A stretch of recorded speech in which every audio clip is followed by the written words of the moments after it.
welcome back to another great episode of Security Halt Podcast. Today I am joined by Dr. Greg Skomal, writer and author of Chasing Shadows. I was just telling you, here in Northwest Florida, I do a lot of fishing just off the coast, just on shore, and still just being on shore, when you cast out, just the idea of what could be out there in the depth, it always brings me that moment of awe of like, holy cow, this world is filled with magnificent wild creatures, and there's nothing else that's more captivating than a great white shark. All of us at some point as kids growing up, we just always gravitated towards dinosaurs or sharks. It's true. You're absolutely spot on. Correct. Yeah. I mean, and I always describe myself as somebody who just never outgrew that childhood fascination. That's great. And we shouldn't, we lose sight of it. We, at times, maybe we can get back to it. I'm a big mindfulness practitioner. I'm a big proponent for mindfulness. And that's what's helped me maintain that wildness and that curiosity of wanting to engage with awe and being in those moments of like, holy cow, this is a magnificent world we live in. And it's not forgetting that they're dangerous creatures or dangerous predators. They don't have this, we have this moral code we live by. They don't have that. Yeah, you're right. But keep in mind they're really just trying to survive, right? And they're doing what they've done for eons. This is how they successfully evolved. They don't think of it as being, immoral or unethical or mean or aggressive. Yes. They're just doing what they do. I think perhaps they don't even think about it, right? Yeah. Absolutely. And I want to start us off just by taking it back to your life. Give us that primer. How did you get into this world, into this life of advocating and chasing down the myth and the stories behind great white sharks? How did this become your passion?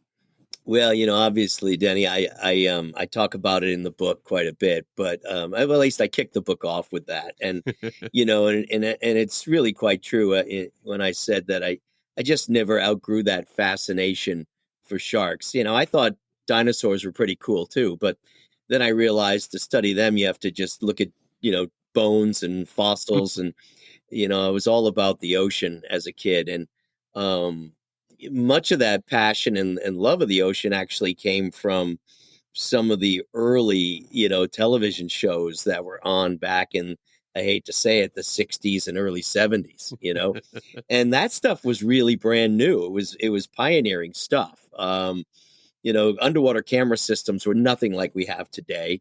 But here were, people like Jacques Cousteau, an early explorer, a man involved in the development of scuba diving as a pioneer. He was going out and filming sharks and coral reefs and all kinds of marine life and bringing it right into our, again, granted, it was a black and white television at the time, but that changed pretty rapidly, and I could see that stuff in color, and it was really cool to me. It was like a foreign world, right? And I was drawn to it as a kid, and decided at a pretty young age, particularly after I saw the movie Jaws, right? The movie Jaws really inspired me, but not because necessarily of a dangerous, mean shark, but because of the scientist that studied that shark by the name of Matt Hooper. And I decided early on that was a job I'd love to have. Yeah. It's funny. A lot of people are, it's the opposite. The movie Jaws, for a lot of people, can create this idea and this lifelong fear of water. But for others, it's a call to action. It's a call to that awe of like, wait a second, you can study these things? You can go out there and be in the wild? And it's like, for a vast majority of Americans, it's not a fearful endeavor. It's not a movie that says stay away from the water. It's a movie that says get out there and explore. It's a movie that tells you like, no, there's creatures out there that need to be found to investigate. And I always love that even activists can go back and say, yes, there was a lot of fear and a lot of different things that movie spurred within our American public. But within that same diaspora of people in that era, it still created a lot of thinkers. It created a lot of scientists. So we have to say thank you to Jaws. Yeah, we tend to focus, like you said, on the negatives that the film created, which was this fear of sharks. But I honestly don't believe the film created that. It just merely tapped into it, right? Yeah. Just tapped into this innate fear we have of being bitten by, wildlife, and sharks being among, the most perceived as dangerous. And because they live in this really dark environment that we're land animals, right? And Yeah. so you take a monster and you put it on land, and we think, okay, maybe we can battle it or run away from it. But you put a monster in the ocean, and it's a very different beast. And Jaws taps into that. Yeah. But I meet a lot of scientists who tell me that Jaws really inspired them to go into this field. And I pinch myself every day because I had this childhood dream inspired by a horror movie. And here I am doing it, and not Yeah. many people can say that. No, that's the beauty of it too. When you find your purpose and passion in something so early on, you chase that dream. Mm. That's why this book is so important, I believe, not just for everyday Americans, everyday people, but yeah, I think it's inspirational in a way because it shows what a life committed to a cause, committed to a passion that was developed early on. And you've been fortunate to continue and be as engaged and excited about it. It's not something that you walked away from and just said, I won't revisit this for another few decades. No, you were engaged, and you're now, what I love about it too is it takes us to a time and place where we sort of forgot, especially in that region in New England. We see it as this idyllic place that's just beautiful beaches, amazing food, Americana at its core. Yeah. And here recently, it's become home again Hmm. to an apex predator. Yeah. Yeah. Yeah. Yeah, it has. And, you know, I talk to a lot of old timers and people who've been on the water their whole lives, and they're older, and they say, "Boy, these white sharks, it's a new phenomenon." And I said, "Well, it is in recent history, but it's probably and more likely the restoration of an ecosystem, which is a conservation success story." And I try to emphasize that in the book while dealing with the realities and the consequences of a conservation success story when the conservation is of a top predator, right? That Yeah. overlaps with human activities. We're going back to conditions that probably haven't existed off New England for over 100 years, because Oh, yeah. we did a really good job of wiping out, seal populations here in New England and Canada in the Northeast, where they were once, quite prolific. And now we've brought them back. And it makes sense that we're also going to bring back that which feeds upon those Yep. populations, and that would be the great white shark. So, it's kind of an interesting quandary to be in, because we want conservation success, but with it sometimes comes, implications and consequences that, in this case, have led to issues with public safety. Yeah. And we see that. I mean, we see it in up north in Colorado, Montana, places with wolf populations that were reintroduced. Uh, it can blur that line of well, do we really want to bring this species back, or do we want to really protect human interest in cattle and livestock? And with the fisheries and the local fishermen, I have to imagine that's another argument that is still a hot topic. How do we balance that out? Competition amongst humans and animals for the same resources. And I feel like you have a hard job trying to sell that. It can be complicated. And obviously, I talk about it in the book. I find myself right in the middle. I'm a classically trained fisheries biologist, so I'm all about ocean sustainability, but I'm also firmly believe that we can utilize our resources and should be able to. And so I'm often in a personal tug of war when it comes to reestablishing populations. So, obviously I deal with the fishermen who really do not appreciate the restoration of seal populations, as you can Yeah. imagine. I've dealt with surfers who really don't appreciate the restoration of white shark populations. And so, I wonder why. there's, there's a lot of moving parts and a lot of juggling going on, and a lot of debate, with between me and the general public and managers, but also within my own psyche as well. I revere these animals, and I talk about it at one point. My feelings when I actually see the body of somebody who's been bitten and killed by one of these animals, and that's a real tough position to be in, because that's a human being who lost their life because of a fish. And at the same time, though, we need this top predator in our oceans. We need it to do its job, which is to harvest seals. So we need to find that balance. I need to find it, and we need to find it in terms of coexistence.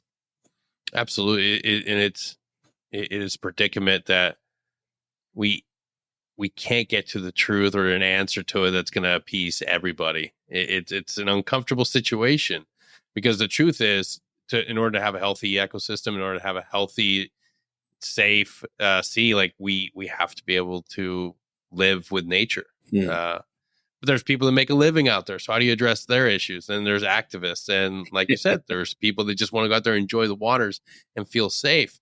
But you're in their domain. Exactly. You're entering into a contract with nature. Yeah, that's a great way to put it. Yeah, that's exactly right. Yeah. I think another thing that I find really intriguing in this modern age is the amount of social activism that you can rally around a cause just by simply projecting a map and showing the movement of these animals. I think it's seen the Twitter page dedicated to one specific great white female over the summer. The amount of interest it generated as the creature was just swimming through from, I think it was at one point in Florida, then moving back up to New England, and millions of people from across the globe were just captivated by the movement of this one solitary female, because everybody wants to know, like, where is it going? Where has it been? And I think that's one of the things that's so intriguing about great whites is we don't know a lot about them. We know when they come to our shores for mating, or not for mating, because we don't really know much about that either. But we know they come up to certain areas and then they magically just disappear. So it captivates everyone. Yeah, we've seen such an over the course, and I think it comes out in the book, over the course of my career, the explosion in technology. Where basically, think of me as driving, a horse and buggy in college and having a Ferrari, now. It's like unbelievable in terms of the tagging technologies we put on these animals. And we live in a society where communication has gotten so advanced as well, through, everything from, social media to other online vectors, where we just communicate so fast and people want to be in the now. And if you can watch the movements of a fish in almost real time, especially something as iconic and mysterious as a great white shark, it captivates people and gets them thinking about those animals and guessing and even becoming scientists to some extent, because, they're asking questions.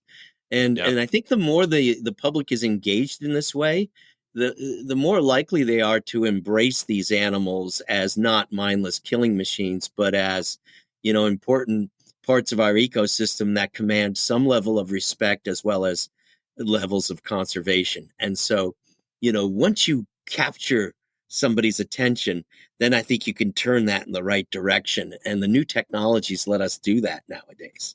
Yeah. It's remarkable what we've been able to do, just also in entertainment. I mean, Shark Week's become a national pastime. Every year, I still have friends that are just constantly engaging, or they'll text, "Hey, what are you doing for Shark Week? Where are we watching it?" And it's just like, dude, we haven't done this since we were young soldiers. Like, I don't understand. Like, you're still doing this, but it captivates everyone, and it's the mystery. And how do you go about, your day-to-day life trying to continue this academic venture and trying to solve these because it's there's still so much unknown about them. Yeah. What is the next movement in your studies? What is the next thing you're trying to uncover? Well, early on in my career, most of my research was done on dead sharks. I would dissect a shark just like Hooper did in Jaws, right? And I would look Mhm. at its stomach to see what it ate. I'd look at its reproductive organs. Is it male, female? Is it mature, immature? We can look at other tissues that determine its biology. But, my research has really evolved again because of the evolution of technology. So then we started to answer big picture questions about white sharks. Where do they go in the wintertime? If I tag a white shark off Cape Cod, where's it going to be 6 months from now? And so we did a lot of research along those lines, and then trying to, mesh that with what we know about its biology. Can we get a sense of where they go to mate or to give birth to their young? And I'll tell you right now, we don't know that yet. Right. Yeah. And those are these big questions that hang out there that none of us can really effectively answer yet. But in recent years, we've been I'm always interested in the new toys, the new technologies, and how they can give me just a brief glimpse into the biology of this animal, even if it's just for a few minutes or seconds. And so we've been using these new camera tag systems in recent years where we put a camera tag on a shark and we ride its back for a few days and just to see how it behaves. And we also have sensors built into the tag, much like your phone has all kinds of sensors built into it. That's how your phone knows which way to orient. And so those sensors tell us how the shark is behaving. Is it speeding up? Is it slowing down? Is it turning right, turning left? What depth is it at? What's its temperature? So imagine being able to spy on that shark and recreate its movements and its behaviors, looking at the video and then also looking at the sensor data, and not know what it's doing, say, week to week, but what it's doing second to second, which I think is absolutely amazing. It'd be like, watching a person every second for a few days to see how they behave. Now, I would never want to do that. But when it comes to sharks, I'm an absolute voyeur when it comes to sharks. And so I'm really hooked on that technology now, and I can't wait to see the evolution of that. Yeah, doing that study on humans would be absolutely boring. No, it'd be I don't terrible. need that. I don't want scientific studies on the Truman Show. Yeah, you know what I mean. I wouldn't want to read that peer-reviewed study. No. It just, to me, it would just be boring. A lot of scrolling, a lot of TikTok. Yeah. Yeah. It's just so fascinating that we've been studying these creatures for so long and they remain so elusive at the same time. It's almost like there's still that sci-fi-esque, is it a cryptid? Like, where do they go? Where do they, we might be able to hold them and catch them, but at the end of the day, like, we only know just a small amount of their life. Yeah. And one of the questions I'm asking, and that's why we're using these camera technologies now, is we've done a lot of tagging. We did, and a lot of groups have done it all over the world. And we have a great sense of where they go, but we have no idea what the hell they're doing. So, so imagine tracking somebody and they always go to this one building, but you don't know what that building is. You just know where it is. You'd ask yourself, why is that person always going there? Well, it turns out they work there, right?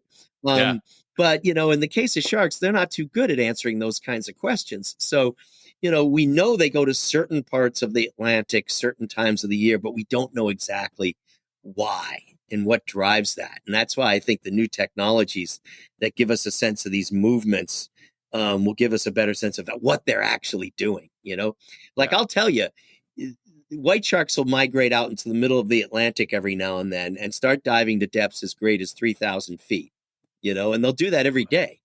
And that's really cool. Wow, I want to see that. But I have no idea what they're doing or why they're doing it, And if there's a scientist on Earth that can tell you, then they're making it up because they don't know either. You know, so I think the book is as much about what we don't know as it is about what we do know. Yeah. And the other thing that kind of now more than ever, we have a wide the discussion of climate change, the discussion of our stability of our oceans. And sharks play a huge role in us being able to develop accurate models and predict what's going on. Uh, what is your take on shark stability and our oceans? Are they the canaries in the coal mine? Are they the first species that we should be looking at to being able to understand like the health and the state of our oceans? Well, I think there's certainly, part of the group of species we should be looking at because they do represent top predators, right?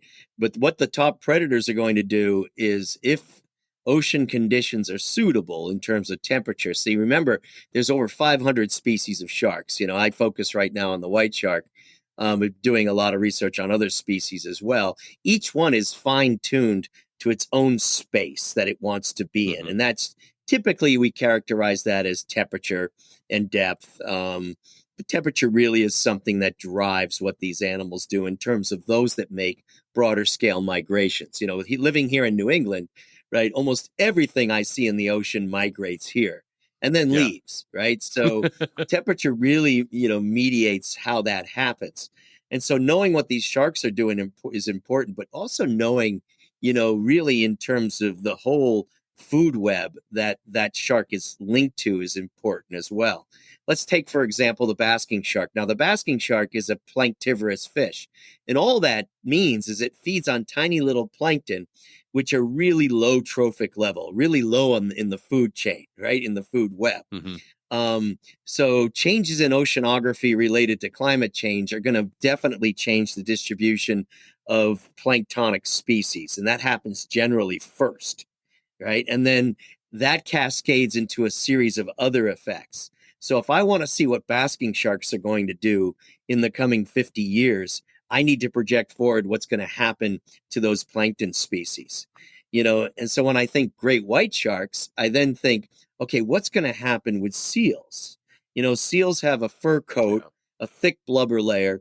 White sharks go after them. And if seals can no longer tolerate, let's say, Eastern Long Island or Cape Cod, and they shift north, the white shark hotspot we're seeing off Cape Cod may not exist anymore. These animals may shift north. And we are seeing some changes in some shark species, nothing specifically yet with white sharks, but you kind of need to know what they have always done before you could figure out what they're going to do. And we're still in that stage. Yeah, I feel like now is the time to ask about the absurd idea that Megalodon is going to make a comeback thanks to Jason Statham latest movies, the Meg series. Great books. Yeah, I like movies like that. They're entertaining to me, but as long as you go into a movie theater or turn on your TV, realizing that what you're going to see is primarily make believe. Right. I put it in the same, context as I would say Sharknado. Right. Yeah. We're not going to ever see that happen. But it's a fun movie to watch. Right. So, I once had the Weather Channel call me to interview me about Sharknado to see if it would be real. Yeah. No. It's true. It's a true story. So, by all accounts, the Meg is gone, and I'm fairly confident that it will remain gone for many years to come. I cannot believe a weather station called you. I think it was a bit of tongue-in-cheek kind of stuff. But it was a fun conversation. I said, "What? What do you want to know about?" The right conditions. It's got to be optimal conditions for a Sharknado to develop. You have to have just the right people in the room. Really creative director and producer. When you look at current state of things, what is the general populace take on sharks in New England? Is it still a contentious matter? Are you still seeing lots of issues, or are people starting to understand in that area specifically that it's a part of nature, it's a part of life, and if you're willing to go into the unknown and embark in those endeavors and uh be willing to engage in that environment, like you have to take that risk. Yeah, you're absolutely right. And I think you know, public attitudes, you know how they are, right? They're bell shaped, right? So you got Yeah. the extremes, and they get all the attention. But the average person in the middle, is tends to be level headed, and I hate to say it, but probably with most issues, right? And I think Yeah. sharks as well. I will say we have not had an attack since 2018 here in New England. I mean, in Cape Cod, and that Hmm. certainly helps. And people don't have sharks on the brain necessarily. And they I've seen changes in behavior associated with changes in attitude as well. I think people are getting to a point, and I think California went through this decades ago when white sharks started coming back to California in response to protected seals and sea lions. Hmm. And so, attitudes evolve, and people realize that I need to in some way coexist or just not come here anymore. And certainly it appears that a lot of people still come to Cape Cod. You know, tens of thousands use the beaches, but people have changed their behavior, and I think that's because excellent outreach done by groups like the Atlantic White Shark Conservancy and the towns themselves in educating the public, and Yeah. telling them about these animals. I can definitely say over the course of my career, which spans over 40 years, um, I've seen great changes in public attitudes toward sharks. And I think it has come from the fact that more and more scientists are using, communication vectors like the internet and social media to educate the public about Yeah. there's not such a big gap between science and the general public. It used to be we did our work, we published it in journals that nobody read except other scientists, and that information would just stop there. But Yeah. now we're communicating, I think, better with the public, and the public's more engaged. And that has led Yeah. to a change in attitude towards sharks. Not everybody, but I think a lot of people. Yeah, I think for the most part, I think Americans are starting to understand that we don't control nature. We don't control wildlife. And if certainly the tourists in Yellowstone have learned that through really bad engagements with the local wildlife, but there is a repercussion of going and getting too close. How do you mitigate that when you're studying them? Because I have to imagine being in the water with these magnificent creatures, there could be that pull and desire that maybe I just go a little closer. Yeah, there's always been, yeah, and your Yellowstone example is excellent. It really is. And the National Park Service, which has Yellowstone Park, has I think a very nice good approach. It's public education about the presence of dangerous animals, but they're not necessarily going to stop you from doing what you want to Yeah. do in Yellowstone. Certainly they don't want you harming the animals, but if you decide to go out and camp out one night and by yourself, you're going to do that. And the National Park Service also runs the National Seashore, which owns most of Cape Cod's outer beaches, where these white sharks are. And they're all about, Mhm. again, the same approach: educate the public, but we're not going to tell you can't go in the water, right? Yeah.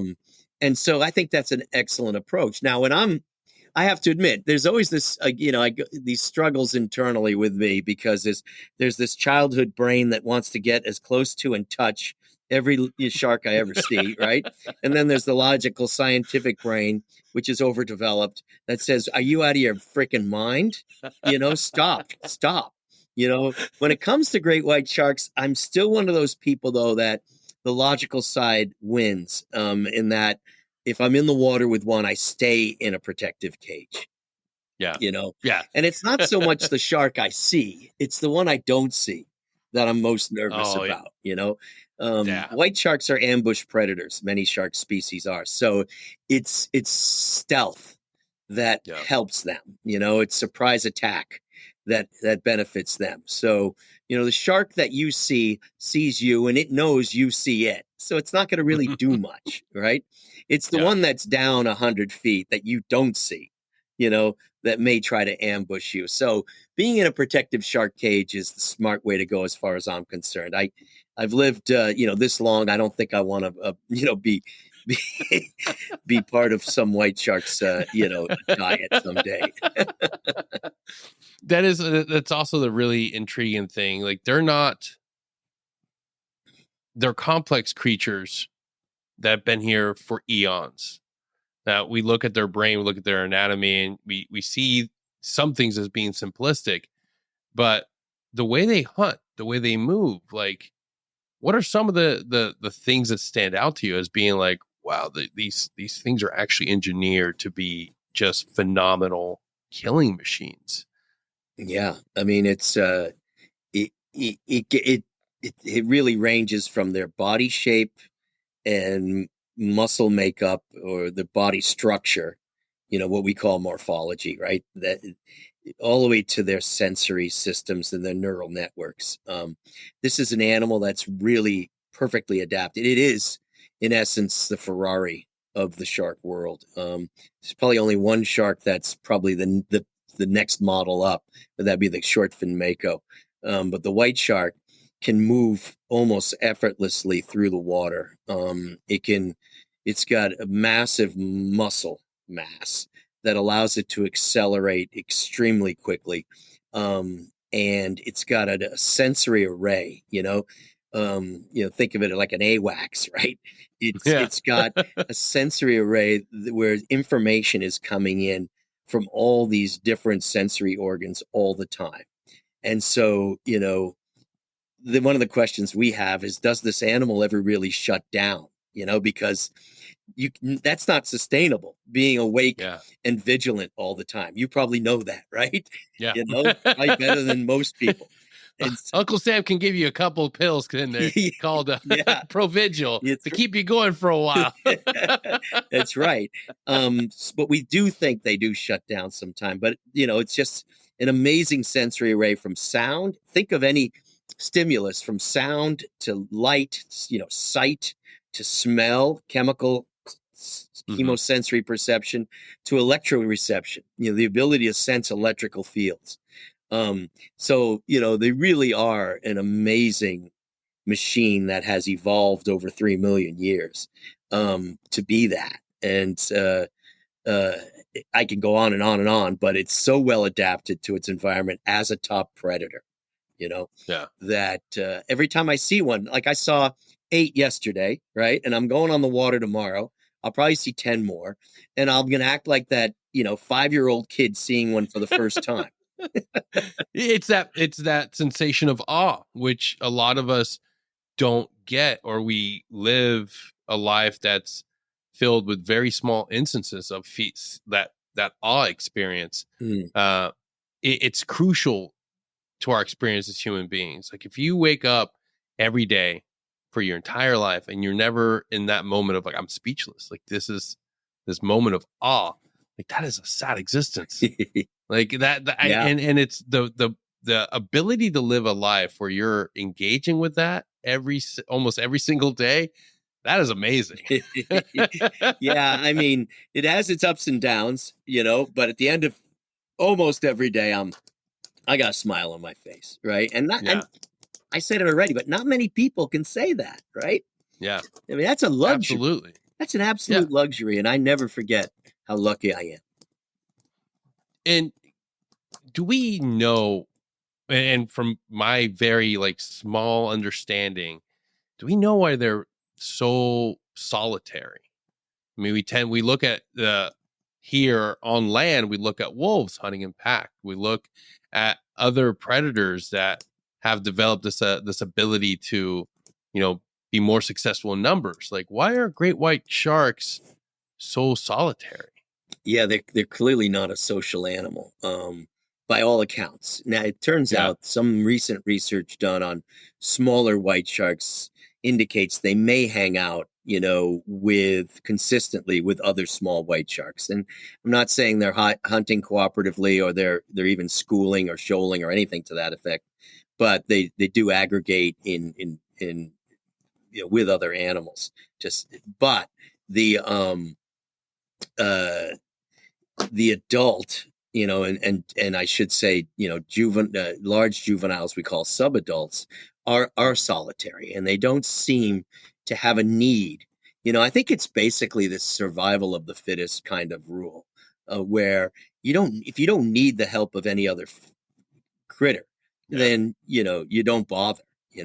They're probably better off on their own in terms of survival.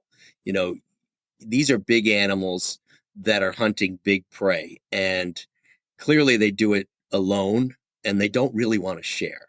They don't. Yeah. The only time I've seen them share is when they're scavenging a whale carcass, and of course that's big, and they Yeah. and they can all fit. But Yeah. for the most part, they just seem to be perfectly content being alone their whole lives until they reproduce, and we really don't know anything about that. And so, another fruitful area for research. Just the shark stork comes by and drops off baby shark. Yeah, I like that. I got to write that up. That's my thesis. It's a good You're one. welcome to borrow. I like that a lot. It's just it's so remarkable that we have a very small glimpse of where they're at, but do we know, sort of like, at least have an understanding maybe of a boundary where we sort of tend to say, like, well, we know they're around here somewhere, but they definitely don't go over here.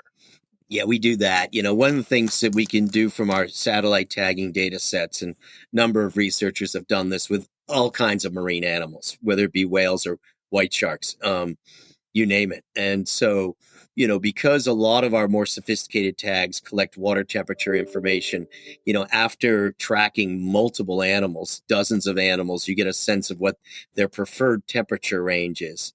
And then you could start to map out where those temperatures exist during what times of the year.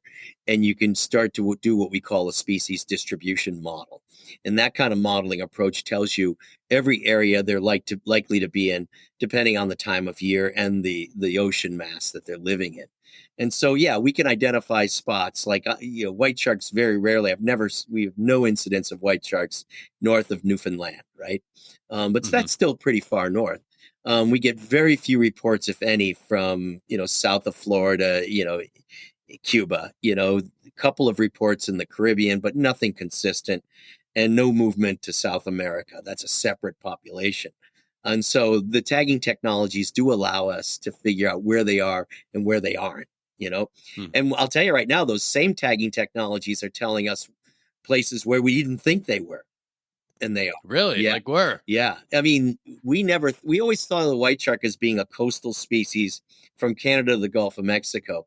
Now we're seeing, a number of animals will travel, as I said, out into the middle of the Atlantic Ocean, as far east as the Azores.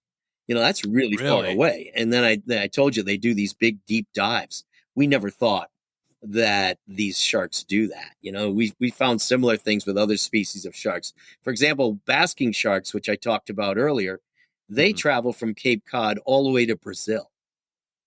So they cross the equator. I can't tell you why, but that's a long migration, for something that feeds on tiny little plankton. So, these new technologies, I can't say enough about them. That's awesome. That's remarkable. Now, we have to start getting into the questions that I know the audience really wants to hear. What is the scariest and most profound experience you've ever had while studying these creatures? There has to be one that just bring in. I do talk about a couple of them in the book. Now, the book itself, talks about my career. And for much of my career, I also studied other species of sharks. So I have, I talk about my work with basking sharks and diving with them, and then going up to the Arctic Circle, diving under 6 feet of Arctic ice with Greenland sharks, and some work I did in the Pacific, different species, which I think are fun little stories to add into it. With regard to white sharks, there's probably 2 experiences that jump out at me. Both of them are in the book. One of them is when I was in the water in a cage with an 18-foot white shark that we had named Curly. And I was about 15 miles out at sea while Curly was feeding on a dead whale. I was underneath the whale in a cage, and we were filming her for a Shark Week show. Um, and the Shark Week show is called Jaws Comes Home. And at one point, Curly gets wrapped up in the cage lines itself, right on top of the cage. And an 18-foot white shark probably weighs on the order of 3,000 pounds. And she began to panic, as I would too. Nobody's ever put it's like grabbing a tiger by the tail. And so, and she started to break apart the cage that I was in. And as you could see, I survived. But that was one of those high anxiety moments for me with a white shark. And the other was actually when I was on a boat. I was on a boat off Cape Cod. I think it was back in 2016. And a white shark jumped up out of the water and tried to snatch me off the pulpit of the boat, the front of the boat. And that was captured on a video that ended up going viral. But it's a white shark coming out of the water and snapping at me, suspended over the water. So that only lasted a split second. And I didn't think much of it until I kept watching the video over and over and realizing that thing. And I looked right down into the mouth of that shark with its jaws extended. And I was thinking to myself, what the hell was that all about? First thing I said, you'll see it in the video. The first thing I said was, did anyone else see that? Because I sure as hell did. If it would have been an 80s movie, it would have been a pause, freeze frame. Yeah. Hi, I'm Greg Skomal. Hi. Yeah. At this moment, you're wondering why I'm doing this. Yeah. Yeah, you're right. That's holy cow. Yeah. What is the record for largest one observed? Yeah, I've got another book coming out in the spring called The Great White Shark Handbook. And it's everything you ever wanted to know about white sharks translated to the average person. Because, a lot of scientists write with big words that don't mean anything to the normal people like us, right? And so I talk about the length of, they've been reported up to 30 feet long, right? And of course, all that's not true. It was thought for many years that the largest specimen was a 21-footer that was brought into Cuba. Wow. The monster of El Monstro de Cuba. And so that was back in the 50s, I believe. Then some people did some investigating. It turns out that shark was not as 21 feet long. So I guess the largest reliably measured is just shy of 20 feet. I think it's like 19 feet, 19 feet, 10 inches. Oh, okay. All right. So that's still a big freaking fish. And those things weigh a lot. They're thousands of pounds. And that's the most impressive thing, though. If I were to take you out to see one of these sharks, you'd go, yeah, that's a pretty long shark, but look at the freaking shoulders on it, Yeah. Amazing. Yeah. Well, I'm definitely gonna have to take you up on that offer because I think that needs to be on people's top 10 things to do before you transition to the next part of the experience of being a human. At the very end, before you meet your maker, before you run off into that cliff, into the unknown, you have to be willing to engage with some awe, and the natural world is filled with it. It's definitely on my bucket list because well, let me know if you get to New England. I will. we take this life for granted in a way when we're walking on earth, on land. We know that we are built to survive. We are built to conquer and overcome. We have this amazing brain housing group that can help us solve and overcome so many things on land. We can be thrust into the wilderness, and if you're half capable, you'll survive. You'll be fine. You'll be able to mitigate threat. You'll be able to, outwit a lot of other creatures. But when you're in water, it's a different story. It's a different scenario. Yeah, we don't own that. We don't own that terrain. A lot of my diver friends will, go out there. They'll free dive. They'll go out there and spearfish. And in the back of my mind, I'm like, you fool. What are you doing? Oh, but that is fun. Oh, it is fun though. Oh, I do like to go spearfishing myself. I don't do it in New England anymore for obvious reasons. I'll do it when I'm in your neck of the woods. That's where I can see, more than 3 feet. Yeah, that's definitely a wise thing to engage in, because honestly, like the thing that makes them so amazing in my mind is that they are that sneak predator. They are the master of the sneak attack. Yeah. I mean, we invest in so many episodes of Shark Week that are just about the attack. Yeah, yeah. And I don't really necessarily like the fact that the many shows do emphasize the attack aspect of it. Yep. Um, but Shark Week, like Shark Fest and other, week long shark events, they're evolving as well. I think they're beginning to understand that the public is super interested in the science and learning something, and not Mhm. just seeing the recreation of somebody getting bitten in the surf zone, right? And for Exactly. years, it's all they focused on. And, Yeah. I've done a lot of shows for National Geographic and Discovery. And I always say, and I get criticized by a number, I talk about it in the book, but a number of scientists say, well, you're aiding and abetting the false information. I say, no, no. If one little piece of science comes out in my shows and some kid likes it and says that's really cool, then that's all I care about. That's all I care about. Yeah. And that's why I continue to do that. I firmly believe, my dad used to say, I'm sure it's someone famous said it, if you're not part of the solution, you're part of the problem, right? Yeah. And so I believe in engaging the public any way we can when it comes to these critters. Absolutely. The work and the activism can go so far. When you make it into a digestible, consumable like Shark Week that's taken on a life of its own. I mean, it's people gravitate to it. I mean, YouTube, people get Discovery Network just for Shark Week content.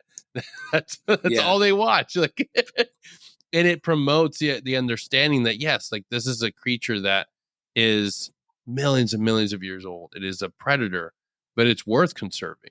It's worth advocating for, because our world is supposed to be wild. It's not supposed to be this place that is completely conquered and tamed and Right. removed of all ferocious beings. That's not the reality. We don't want that world. We don't want to exist in a world where we quell and just remove everything that could outdo man. We want a world that can stay wild and stay scary. We want that. I agree. You say it well. I agree 100%. Who wants to live in you know, a, an environment that's completely like, predictable? Yeah. Yeah. I think people do, but I'm attracted to some of the unpredictable sides of life. Yeah. It's just like I said before we started. It to me, the world has life in itself has a better feeling, and you're more prepared to take on the realities if you understand that you're living in a world that's dangerous, that's filled with the unknown, that can be beautiful and remarkable in that aspect. That's why, you know, going into the unknown, like deep sea fishing, is intriguing. Like going backpacking, going in places where you're not the top of the food chain. If you're always scared and fearful of engaging with the natural world, Mm. stop. Think about what life's supposed to be. Get outside of your house. Get outside of the comfort of the walls that keep you in. Yeah, Be willing to engage. I agree. Maybe not get into a shark cage, but maybe just get on the boat to go see them. Mhm. Oh, that's awesome. Yeah. You know what, though? I always promote getting in a shark cage. It's a lot of fun. It is a lot of fun. It can be expensive, but it's a lot of fun. That's a good bucket list item. Greg, thank you so much for being Uh, on here. my pleasure, Denny. The book again is Chasing Shadows. I highly recommend it to anybody. Not just look, people. If you're out there and you realize that you're living a life that is of quiet reservation, maybe pick up this book and realize that there's a grand life to be lived. There's a world out there that is begging to be explored.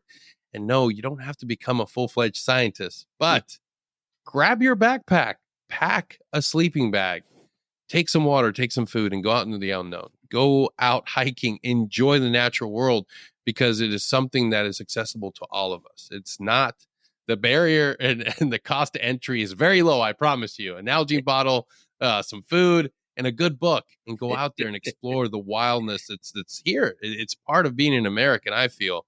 But we're moving away from that. I think these things have brought us so many great stuff, but it's keeping us from experiencing a world that's full of wonder and awe, and we need awe. You've got to chase those shadows. Yes, absolutely. Thank you for being here. I am going to definitely hold you to that offer, because I definitely need to see a great white. Great. As it's one of my bucket list items. I don't necessarily want to be in their environment per se, but seeing them safely on the boat, that's within my realm of things. No problem. We can do that, Denny. Thanks so much for having me. I really appreciate it. Thank you.